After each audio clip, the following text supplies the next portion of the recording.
Doctor Ambedkar भवन में द्वितीय संगीत के अंतर्गत भाग लेने के लिए विभिन्न प्रांतों से आए।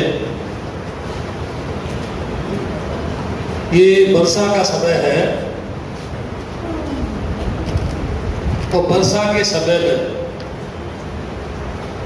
कई भिक्षु जो आने वाले थे, किसी ने बताया भीग गया, पत्र पूरी सीमेंट की लेके आ रहा था वो भी भीग गई, कोई ये कह रहा कि टिकट बुक कराई थी गाड़ी निकल गई। अब वो सच कह रहे हैं गलत कह रहे हैं मैं तो नहीं कह सकता, लेकिन जो कह रहे हैं वही मैं आपको बता रहा हूं।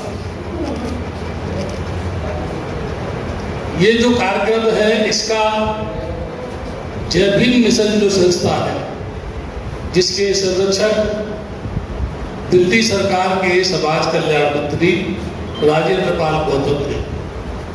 प्रथम संगीति उनके निवास पर हुई थी। सब्जेक्ट है भारत की धरती पर 10 करोड़ लोगों को बौद्ध बनाना। इसमें विचार रखने के लिए कुछ भिक्षुओं को आमंत्रित किया, कुछ उपासकों को आमंत्रित किया। उन्होंने अपनी अपनी बात आपके सामने रखी। मैं एक बात से अपनी बात शुरू करूंगा।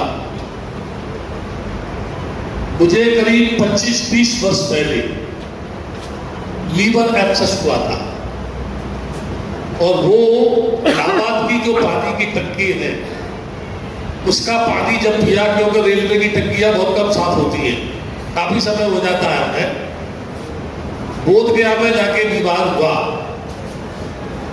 लौट करके जब आया तो ये बाली नर्सिंग होम जो है आपके करोल बाग में ही कुमार सैन पहुंच के यहाँ से मैं वहां एडमिट हुआ और उन्होंने करीब 500 ग्राम पस लीवर से निकाला। तो उस समय ये कहा था मुझसे कि आप जब कभी भी पानी पिए तो उबाल के पीना या बिजली पानी। तो जब कार्यक्रम होते थे, सोलापुर में कार्यक्रम था, तो आयोजकों ने 2-3 बोतल लाके मेरे सामने रख दी। तो भद्दे लोगों को लगा कोई खास बात होगी, तो इनके लिए ये बोतल रखी है। आपने देखा होगा जैसे आज भी पानी रखा, तसल्ली नहीं है, यही से उठा लो, ये पूछे नवाब है, ये भी पानी पिएंगे, हम भी पिएंगे, ये नहीं पी रहे तो हम पी लेंगे। वो भद्दे लोगों ने बोला तुम पानी क्यों पियोगे बिस्लरी। मैंने आयोजकों से कहा हर भद्दे के लिए आप 2-2 बोतल लाके जाओ। 100-200 भिक्षुओं के लिए 250 भिक्षु हो गए, उनके लिए पानी बनाया गया। और जब दान बंटवाया दान, तो वहां 16 पूरी चादर प्रत्येक भद्दे के लिए देने के लिए उनको बोला, उसके साथ में अर्थदान। तो एक ने 4-4, 5-5 चादर खींची और नीचे दबा के रख ली और हाथ ऊपर से कर रखे, एक चादर हमको दो, एक चादर हमको दो। भद्दे लोगों को ये पता नहीं था कि ये कार्यक्रम जो है लाइव टेलीकास्ट हो रहा। पूरे सोलापुर के लोग घर घर में देख रहे थे। ये बात मैं क्यों कह रहा हूं? जिन भिक्षुओं के लिए हम बच्चे बोलते हैं इनकी पूजा करो, भिक्षु आदर्शवादी है, बंदना में आता है आहुदेयो पाहुदेयो दक्षिणेयो अजर करणी अनंतरं कुछ खेतक लोक साथी। ये आदर करने योग्य है, ये पूजा करने योग्य है, ये दान देने योग्य है। ऐसे आदर्शवादी भिक्षुओं की पूजा होनी चाहिए। और जब वही एक दूसरे की टांग पकड़ करके खड़े होकर एक दूसरे को गाली दे के तू ऐसा कि तू ऐसा कि तू ऐसा है, तो उपासक सोचते हैं ये है हमारे धर्मगुरु जिनके आदर्श और समाज का निर्माण भारत की धरती पर करेगा। आप कल्पना कर सकते हैं क्या आदर्श और समाज बनेगा क्या? सोचो आप। इससे पहले बाबा साहब की दीक्षा के बाद आपका नजरिया क्या है मैं नहीं जानता, मैं अपनी बात बता रहा हूं। बाबा साहब ने 14 अक्टूबर को जो दीक्षा ली नागपुर की धुबी पर, उसके बाद जितने भी दीक्षा समारोह भारत की धरती पर हुए सब फ्लॉप हुए, इलीगल हुए, असंवैधानिक हुए, कोई भी उनमें से लीगल नहीं था। आप कहेंगे क्यों? ये बोल सकते हैं ना कि ये इलीगल कैसे थे? लीगल में ये बात है, आप जितने भी हैं सब हिंदू हैं, संविधान के प्रारूप में भी लिखा हुआ है। बौद्धों पर एक बात छिड़ती थी जब उनके आंदोलन चल रहा था, पेपर की हेडिंग लाइन आती थी, अब हुआ हरिजन बौद्धों का आगमन, अब हुआ नागपुरिया नव बौद्धों का आगमन। तो पत्रकारों से मैं पूछता था, how do you say that these are belong to जो है सिविल कास्ट कम्युनिटी और हरिजन बौद्ध जो है, what is difference between new और ओल्ड बुद्धिस्ट? क्या कल कोई मुसलमान अगर हिंदू हो जाए तो क्या उसको न्यू हिंदू कहा जाएगा? या कोई हिंदू कल मुसलमान हो जाए तो क्या उसको न्यू मुस्लिम कहा जाएगा? भारत सरकार से जब जवाब मांगा तो भारत सरकार ने जवाब दिया, there is no difference between new and old Buddhist, both are equal. यानी जो बौद्ध है, चाहे आज बना है, चाहे कल बना है, चाहे पहले का है, वो सब समान है। कोई नव बौद्ध नहीं है, कोई पुराना बौद्ध नहीं है। लेकिन प्रश्न ये है, बाबा साहब ने शब्द से लिख दिया, बाबा साहब ने भारतीय बौद्ध महासभा दी, बाबा साहब ने आरपीआई पार्टी दी। मैं नहीं कह रहा, ये सारे देश के लोग बोलते हैं। क्या भारतीय बौद्ध महासभा ने भारत की धरती पर बौद्ध बनो अभियान चलाया? चलाना चाहिए ना। वो क्यों भारतीय बौद्ध महासभा बनाई? क्योंकि बाबा साहब ये जानते थे, मैंने जब बौद्ध धर्म स्वीकार कर लिया तो अब मुझे या मेरे लोगों को बौद्धों के फंडामेंटल की लड़ाई लड़नी होगी। लेकिन क्या भारत की धरती पर किसी भी राजनीतिक नेता ने या किसी भी संस्था ने भारत के बौद्धों की फंडामेंटल लड़ाई लड़ी? क्या बौद्धों के मौलिक अधिकार की मांग की? क्या बुद्धिस्ट जिला बनाने की मांग की? नहीं की। और आप कहेंगे कि बहुत से लोग बोल सकते हैं कि, लेकिन जो लोग मांग कर रहे हैं दे आर नॉट बुद्धिस्ट, वो बुद्धिस्ट नहीं। और जब वो बुद्धिस्ट नहीं है तो एक नॉन बुद्धिस्ट आदमी बुद्धिस्ट फंडामेंटल की बात कैसे कर सकता है? अगर वो कहेगा, कोर्ट में जाके कहेगा, तो कोर्ट उसके पिटीशन को रिजेक्ट कर देगा और ये कहेगा आर यू बुद्धिस्ट? बोलेगा नो नो नो, तो पहले आप बुद्धिस्ट हो जाओ, उसके बाद बना। अब बौद्धों की क्या लीगलिटी है?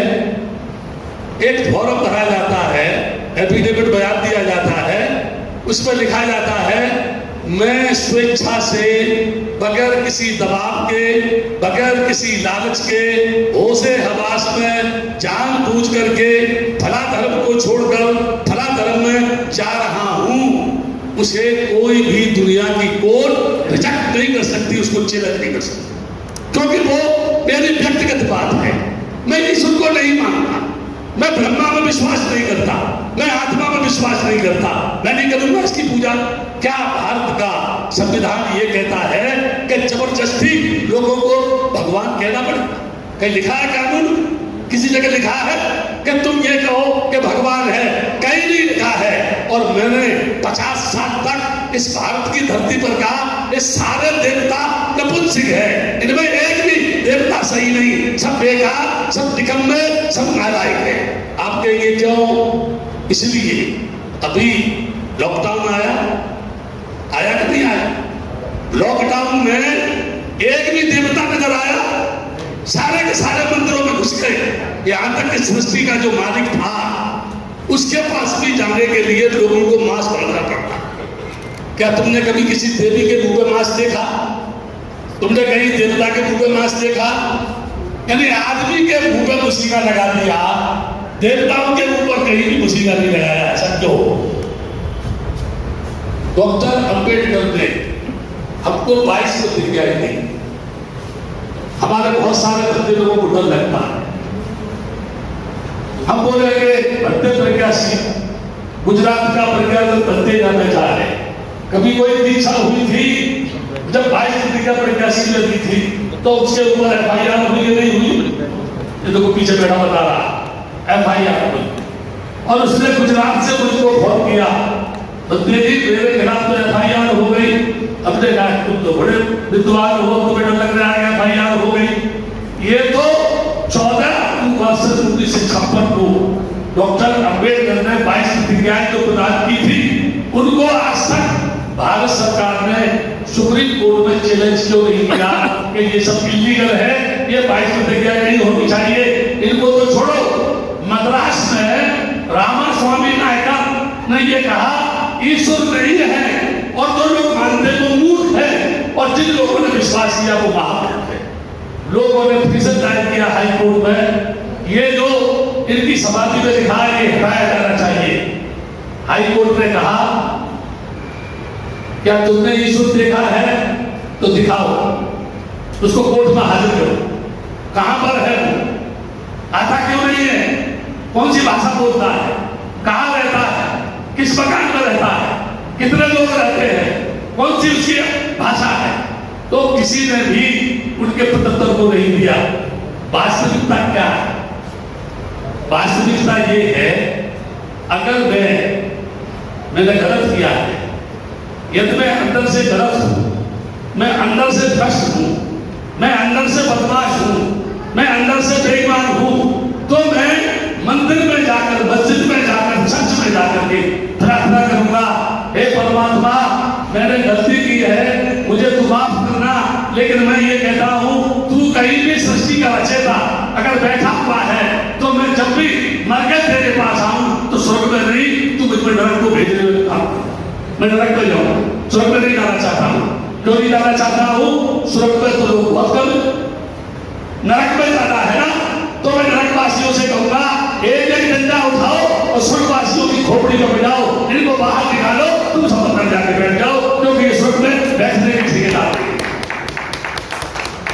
फर्क ये है हम कबीर भी नहीं बन पाए, हम सूर भी नहीं बन पाए, हम तुलसी भी नहीं बन पाए, हम मीर भी नहीं बन पाए, हम झांसी भी नहीं बन पाए, हम फकीर भी नहीं बन पाए। हमको कहीं न कहीं डर लगता है, कहीं न कहीं हम भयभीत हैं, क्योंकि चंद्र हमारा खत्म हो गया है, चंद्र हमारे पास है नहीं, होने का ढिढोरा पीटते हैं, दूसरों को जलील करने के लिए ढोंग रचते हैं। आवश्यकता जो है सीढ़ी पर चढ़कर अपने चंद्र का निर्माण करने की है, और ये बुद्ध में था, इसलिए सारे विश्व के लोग उसके सामने झुक गए। आज के इन भिक्षुओं को जब मैं देखता हूं तो क्या कारण था? तथागत बुद्ध जहां से गुजरते थे तो बड़े बड़े राजाओं के राजकुमार, बड़े बड़े राजाओं के बेटे उनका जो है शिष्य बनने के लिए, भिक्षु बनने के लिए तैयार हो जाते थे। और आज अभी चर्चा हो रही है ना, कुछ समय के बाद बंदे जब मर जाएंगे तो आगे बंदे नहीं रहेंगे, और मैं ये सोचता हूँ हो सकता है इससे ज्यादा बंदे हो, क्योंकि जब एक में नहीं था तब हजारों दिखाई दे रहे हैं, हो सकता है इनके बंदे के बाद और ज्यादा बन जाए। ये तुमने भविष्य देखा नहीं है, मैंने भविष्य देखा नहीं। मैं सिर्फ एक बात जरूर कहूंगा, जब भी मिशन वालों से अगर वो ये चाहते हैं कि भिक्षु महासंघ या भिक्षु महासंघ भी छोड़ो, भिक्षु संघ, भारत का भिक्षु किसी भी कोने में हो, उसके नेतृत्व में दीक्षा जगह जगह होनी चाहिए। तो हमको भी जब भी मिशन की हर पल की घड़ी घड़ी की गतिविधियों की जानकारी होनी चाहिए, उनका सीधा संपर्क हमसे होना चाहिए, उनका कॉन्टेक्ट हमसे होना चाहिए। अभी किसी ने कहा कि ये संख्या बहुत कम है, 500 भिक्षु भी आ सकते हैं, 500 भिक्षु भी आ सकते हैं। जब प्रथम संकीर्ति हुई थी गौतम जी के निवास पर तो तमाम बंदे लोगों ने निकलने के बाद मुझे गालियां दी और बोले या तो हमको किराया भी नहीं मिला, या तो हमको दान भी नहीं मिला। अभी भी ये बैठे हैं, इनको मैंने बुलाया, आप कार्यक्रम में भाग लीजिए, कम से कम 1 करोड़ का तो भाड़ा आपको मिलेगा। मैंने बोला कि नहीं बोला? आपने बोला, मुझे बोलो, बोला कि नहीं बोला? तेरा ध्यान भी बोतल के ऊपर है काम है बोला ना।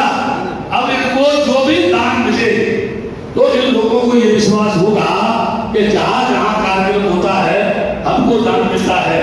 लेकिन इसके बदले में एक बात मैं जरूर आपसे कहूंगा, क्या अभी आपको दान नहीं मिलता? जितने बच्चे बच्चे हैं आप बड़ा करके मुझे बता रहा, अभी आपको दान नहीं मिलता कहीं? मैंने पूछे बोला ना मिलता है ना।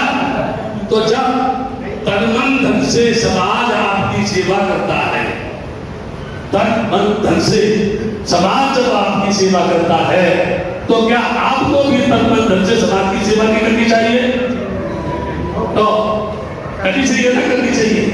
हमेशा हम इसी तरह नहीं दान मिलेगा तो आएंगे और बंदे ये समाज के लोग ये कहते हैं बंदे जी हमारे पास तो दान नहीं है, हम तो आपको बुलाएंगे, तब क्या करेंगे?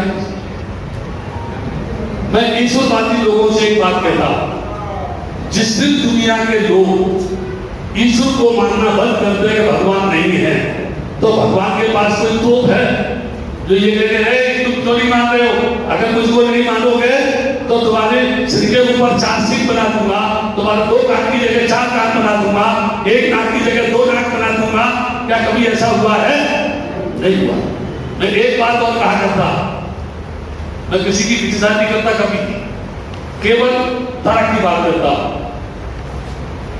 हमारे कभी प्रधानमंत्री जी ने कहा था कि हमारे देश में तो फिजिशियन यानी ऑपरेट करने वाले डॉक्टर, बड़े बड़े डॉक्टर बहुत वर्ष पहले ही सर्जरी की।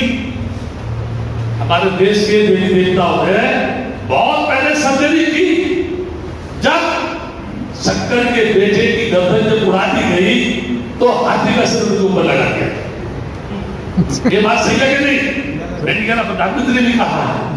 लेकिन 2500 3,000 वर्ष या 2500 वर्ष में अगर किसी भी आदमी की गर्दन पर चूहे का सिर लगा दिया जाता, बंदर का सिर लगा दिया जाता, किसी भैंसे का सिर लगा दिया जाता, किसी घोड़े का सिर लगा दिया जाता, तो मैं ये मान लेता कि वो सर्जरी पहले सही थी। अभी सर्जरी हुई कि नहीं हुई? ये सब चीजें जो है इस तरह की है जिनका हमारे पास उत्तर होना चाहिए। अगर हम उत्तर नहीं दे सकते हैं, मैं घूमा, लोग पूछते हैं बाबा जी कहां से आए हो? तो फला जगह से आए हैं। आपके पिताजी का नाम क्या है? ये नाम है। तो आपकी जाति कौन सी है? ये जाति है। आपका गोत्र कौन सा है? ये गोत्र है। अभी आप कहाँ जा रहे हैं? फला जगह जा रहे हैं। क्यों जा रहे हैं ये बताओ उनको। क्या तुमने ठेका ले रखा था? तो मैं जब ट्रेन में जाता, गाड़ी में जाता, बहुत से लोग मुझे पूछते हैं बाबा जी आप कहाँ जाएंगे? मैंने तो आपसे पूछा नहीं कि आप कहाँ जाएंगे, आप मुझे क्यों पूछ रहे? अरे मैं जहाँ जाऊंगा मैं जा रहा हूँ, आप जहाँ जा रहे हो आप जाइए वापस। क्योंकि जब चर्चा होगी तो लास्ट में वो बात जात पात पे खत्म होती है कि नहीं होती है? जाति। मैं एक प्रश्न कर रहा हूँ, जितने भी लोग यहाँ बैठे हैं सब आप भी करना और लोगों से।